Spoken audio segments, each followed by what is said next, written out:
ሰላም ሰላም ቅዱሳን ወገኖቼ፣ እህቶቼ፣ ወንድሞቼ በዓለም ዙሪያ ያላችሁ ቅዱሳን እንዴት አላችሁልኝ? እኔ ወንድማችሁ በጣም ደህና ነኝ። የሁላችን ጠባቂ እረኛ ሩሩ ስለኛ የሚራራና የሚደግፈን በድካማችን ጊዜ ብርታት ሆነልን በወደቅን ጊዜ ተደግፈን የተነሳንበት የታመነ ምርኩዛችን እግዚአብሔር የተባረከና የተመሰገነ ይሁን።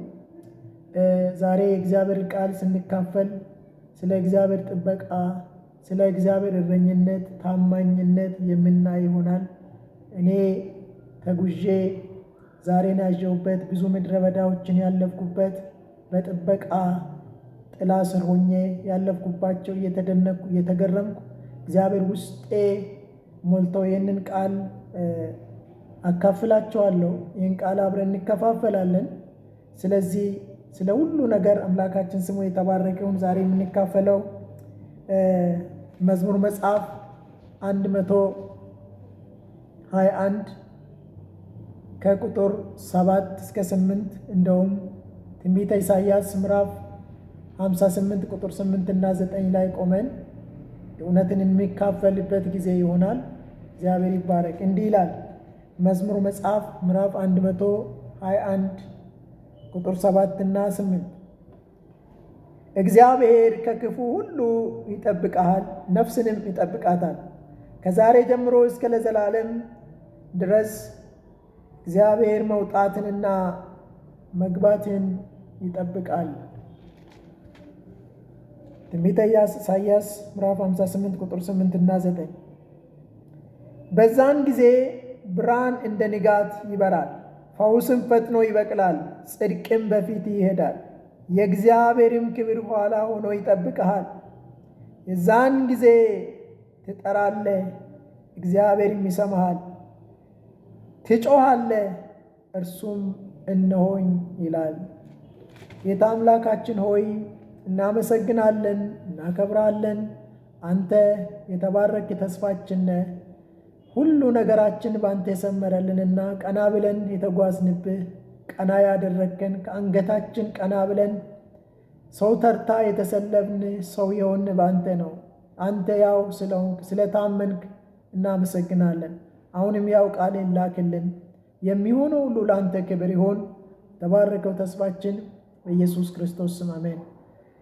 ዛሬ የምንካፈለው እግዚአብሔር ይጠብቅሃል በሚል ርዕስ አብረን እንካፈላለን። እዚህ ስፍራ ላይ መዝሙር መጽሐፍ 121 ላይ እንደሚነግረን እግዚአብሔር ከክፉ ሁሉ ይጠብቅሃል። ከክፉ ሁሉ ከበረታብህ፣ ከመጣብህ፣ ምድረ በዳ ውስጥ ባገኘ፣ በአሩሩ ውስጥ ባገኘ፣ በጨለማ ውስጥ ባገኘ፣ ክፉ ቀን ካገኘ ክፉ ሁሉ እግዚአብሔር ይጠብቃል። እግዚአብሔር ጠባቂ ነው። በጣም የሚገርመኝ በመጽሐፍ ቅዱሳችን ውስጥ በጣም የሚገረምና የሚደመምበት አንዱ የእግዚአብሔር ቃል ዳንኤልን እግዚአብሔር እንዴት እንደጠበቀ በክፉዎች ሰዎች መካከል ብቻውን በነበረ ጊዜ ክፉ ሰዎች በዙሪያ በዝቶ በርትቶ ተመካክሮበት ጎስፎበት እጅግ ፍርሃትና ድንጋጤን በሱ ላይ በሚያውጁበት ሰበብ የሚፈልጉበት ጊዜ በዛ ሁሉ ከሰበበኞች ስብራቱን ከሚወዱ ውድቀቱን ከሚወዱ ሰዎች መካከል እግዚአብሔር ዳንኤልን ጥበቃ እንዳደረገለት በጣም ይገርመኛል። ምክንያቱም እግዚአብሔር ጠባቂ ስለሆነ። እንግዲህ እዚህ ስፍራ ላይ መዝሙር መጽሐፍ ላይ እግዚአብሔር ከክፉ ሁሉ ይጠብቅሃል። ዳንኤልን በክፉ ሰዎች መካከል እጅግ ይወጣ ይገባ ነበረ። እግዚአብሔር ከእርሱ ጋር ሆኖ እንዴት እንደጠበቀ የምናይበት ክፍል ነው። እንግዲህ እግዚአብሔር ከክፉ ሁሉ ይጠብቃል ስል ነፍስንም ይጠብቃታል ይለናል። ነፍስንም ይጠብቃታል። የነፍሳችን እረኛና ጠባቂ እግዚአብሔር ስብራታችንን የማይወድ ውድቀታችንን የማይወድ እግዚአብሔር ብቻ ነው። ምናልባት በዚህ ሁኔታ ውስጥ አዝናችሁና ተስፋ ቆርጣችሁ ያላችሁ፣ በዓለም ዙሪያ በሰው እጅ ወድቃችሁ በክፉ ሰዎች ተመክሮባችሁ በስጋትና በፍርሃት ውስጥ ያላችሁ እግዚአብሔርን ታመኑ። የሚታመን እግዚአብሔር ይጠብቃቸዋል። እህቴ እግዚአብሔር ይጠብቅሻል። ወንድሜ እግዚአብሔር ይጠብቅሃል። በየትኛውም ሁኔታ ውስጥ በጥበቃ የማይታማ እግዚአብሔር ብቻ ነው። እግዚአብሔር መውጣትን መግባትን የሰው ልጅ የሚጠብቅ ብቸኛ ጠባቂና ብቸኛ ወዳጅ ነው። ስለዚህ እዚህ ስፍራ ላይ እንደምንመለከተው እግዚአብሔር መውጣትና መግባትን ይጠብቃል። ከዛሬ ጀምሮ እስከ ለዘላለም እግዚአብሔር መውጣትንና መግባትን ይጠብቃል ይለናል። ከዛሬ ከታመንበት ጀምሮ ከተደገምንበት ጀምሮ እግዚአብሔር መውጣታችንና መግባታችን ይጠብቃል። እስከ ዛሬ ተጠብቀን ተጋርደን እነሆ ተሰውረን ተደብቀን ዛሬን ያየንበት በሱ ጉያ ስር ነው። እግዚአብሔር ጠባቂ ሆኖልን፣ እግዚአብሔር እረኛ ሆኖልን፣ እግዚአብሔር ብቸኛ ታማኝ ሆኖልን ነው። ብዙ ጠባቂዎች የሚመስሉ በዙሪያችን አሉ። ሰዎች የሚታመኑበትና ራሳቸው ላይ የሾሙት አማልክቶች አሉ።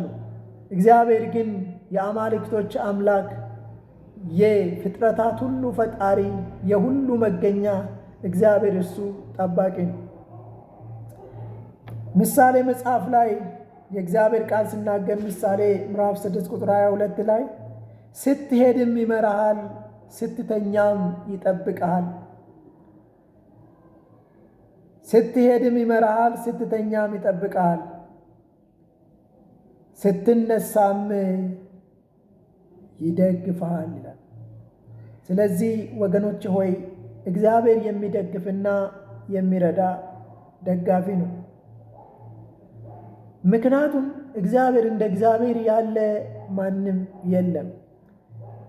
እንግዲህ እግዚአብሔር ከክፉ ሁሉ ይጠብቃል ስል እግዚአብሔር በክፉ ቀን፣ እግዚአብሔር በመራራ ቀን፣ ቀን በከፋ ቀን፣ ጨለማ በሆነ ጊዜ ነገሮች እጅግ በተዘጋጉና ሰዎችም ትቶን በሄዱ ጊዜ እግዚአብሔር ግን አይቶ አንድ ጊዜ ዮሴፍ በግዞት በወህኒ ቤት ታስሮ ባለበት ጊዜ ሁለት ሰዎች ወደሱ ሄደው ለዮሴፍ ሕልማቸውን ከነገሩ በኋላ ዮሴፍ ሕልማቸውን ፍቺ ከፈታላቸው በኋላ አንዱን አለ፣ አንተ ትሞታለህ፣ አንተ ግን ወደ ስፍራ ትመለሳለህ ብሎ ባለ ጊዜ ወደ ንጉሡ ጠጅ አሳላፊነት ወደ ስፍራ ትመለሳለህ ብሎ ባለ ጊዜ ያን ጊዜ በገባ ጊዜ አስበኛል፣ ለንጉሡ ንገርልኛል። ምክንያቱም ሰው የእኛን ነገር ይረሳል። ዛሬ በሰዎች የተጎዳን፣ ዛሬ ሰዎች ለእኛ የታመኑ ነው ብለን ዓይናቸውን ያሳረፍንባቸው፣ ልባችንን እጅግ የሰበሩ ሰዎች ሳይኖሩ አይቀሩም። ቃል ገብቶልን ወይም ደግሞ ለእኛ አለልን ብለን የተደገፍናቸው ሰዎች ብዙ ናቸው። የተወደዳችሁ ብቸኛ ቃሉን የማይሽርና ጥበቃው ጉልበቱ የማይዝል በጥበቃ የማይታማ ትልቁ እግዚአብሔር ብቻ ነው። እንግዲህ ትንቢተ ኢሳይያስ ምዕራፍ 58 ቁጥር 8 እና 9 ላይ በፈተና ውስጥ ሆኖ ለሚጠሩ ሰዎች የእግዚአብሔር ቃል የሚነግረን በዛን ጊዜ ብርሃን እንደ ንጋት ይበራል፣ ፈውስም ፈጥኖ ይበቅላል፣ ጽድቅም በፊት ይሄዳል፣ የእግዚአብሔርም ክብር ኋላ ሆኖ ይጠብቃል። የዛን ጊዜ ትጠራለህ፣ እግዚአብሔርም ይሰማሃል፣ ትጮኻለህ፣ እርሱም እነሆኝ ይላል። ዛሬ ባለንበት ፈተና ተግዳሮት ውስጥ እግዚአብሔር የሚሰማን፣ እግዚአብሔር ጥበቃ ከዙሪያችን የራቀ፣ እግዚአብሔር ታማኝነቱን ያጎደለብን የሚመስሉን ብዙ ክፉ ቀናቶች አሉ። በየትኛውም ሁኔታ ውስጥ ግን እግዚአብሔር ፈጥኖ ይደርሳል። በፈተና ውስጥና በፈራነው በደነገጥንበት ተስፋ በቆረጥንበት ሁኔታ ውስጥ እግዚአብሔር ጠባቂ ሆኖ ይደርሳል። እግዚአብሔር ይጠብቃል ብለን ስንል ወገኖቼ ሆይ ብዙ እንቅፋቶች፣ ብዙ ውድቀት ጎዳናዎቻችንን እግዚአብሔር ቀይሯል። መጽሐፍ ቅዱሳችን ላይ መክበብንስ ከበቡኝ፣ ንብ ማርን እንደሚከብ ከበቡኝ፣ በእግዚአብሔር ስም አሸነፍኳቸው። መክበብንስ ከበቡኝ፣ በእግዚአብሔር ስም አሸነፍኳቸው እያለ ይነግረናል። ፈተናን የምናሸንፈውና በድል የምንወጣው እግዚአብሔር ሲጠብቀንና ከእኛ ጋር ሲሆን ብቻ ነው።